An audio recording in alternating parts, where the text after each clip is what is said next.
नमस्कार, the education news show में आपका स्वागत है। आज हम बात करेंगे ईरान की इजराइल पर हमले के बाद बिटकॉइन 8% गिरावट में, वैश्विक बाजारों के लिए खतरा की चिंता के साथ। आइए सबसे पहले हम बिटकॉइन के बारे में जानते हैं। बिटकॉइन क्या है और क्यों आजकल इसकी कीमतें गिर रही हैं? आज हम इसे समझेंगे। बिटकॉइन एक प्रकार की डिजिटल मुद्रा है जिसे क्रिप्टो करेंसी भी कहते हैं। इसकी पहचान कोई स्थानीय सरकार या बैंक नहीं करता है, बल्कि इसे एक नेटवर्क के माध्यम से व्यवस्थित किया जाता है। इजराइल ने ईरान पर हमला किया और इसका असर बिटकॉइन की कीमतों पर पड़ा। इससे इस क्रिप्टो करेंसी की कीमतें 7.7% तक गिरीं।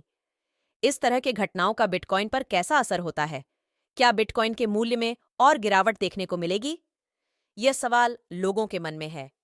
जब एक देश दूसरे देश पर हमला करता है या दोनों देशों के बीच कोई गतिविधि होती है, तो इसका असर विश्व के बाजारों पर भी पड़ता है। जितने भी लोग बिटकॉइन में निवेश करते हैं, उन्हें भी इस तरह की घटनाओं से नुकसान हो सकता है।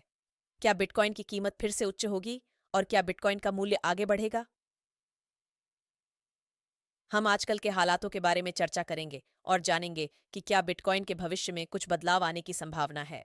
सबसे बड़ी क्रिप्टो करेंसी शनिवार को 7.7% गिर गई, जो मार्च 2023 के बाद सबसे बड़ी वापसी थी। टोकन ने कुछ गिरावट को कम किया और रविवार को सिंगापुर में लगभग 11:58 बजे $230 के आसपास हाथ बदला। ईथर, सोलाना और मीम समूह के पसंदीदा डॉजकॉइन जैसे अधिकांश अन्य प्रमुख सिक्के 24 घंटे के नुकसान को संभालते रहे।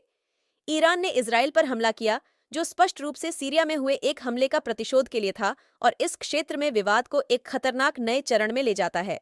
डिजिटल एसेट वीकेंड के दौरान ट्रेड होते हैं, जिससे निवेशकों को मंगलवार को पारंपरिक बाजारों के खोलने पर संभावित मूड का एक झलक मिलता है। हालांकि अब और प्रवास करने तक बहुत कुछ बदल सकता है। क्रिप्टो सेलोफ का जारी रहना संभवत और अधिक तनाव के ऊपर निर्भर होगा, कहते हैं स्प्लिट कैपिटल के क्रिप्टो फंड के संस्थापक जहीर इफ्तिकार। जो जोड़ते हैं, लोग वास्तव में देखेंगे कि सोमवार को बाजार किस तरह के लग रहे हैं।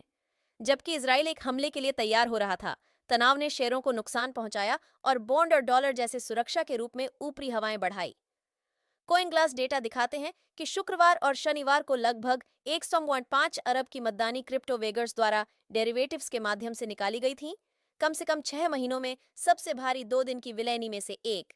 लीवरेज 3 दिनों में पूरी तरह से घुसा हो गया है, तो इससे डिजिटल एसेट्स की कीमतों में वास्तविक रूप से गिरावट हो गई है, कहते हैं इफ्तिकार। बिटकॉइन लगभग 7,708 डॉलर के आधारिक मार्च के रिकॉर्ड से लगभग $10,000 नीचे है। जनवरी में प्रस्तावित अमेरिकी एक्सचेंज ट्रेडेड फंड्स के लिए विशेष मांग ने टोकन को एक अभूतपूर्व उच्च स्तर पर पहुंचाया, लेकिन उत्पादों में निवेश कम हो गए हैं। आपको ये वीडियो पसंद आया तो चैनल को सब्सक्राइब करें और कमेंट करके बताइए। Thank you for watching. जय हिंद, जय भारत।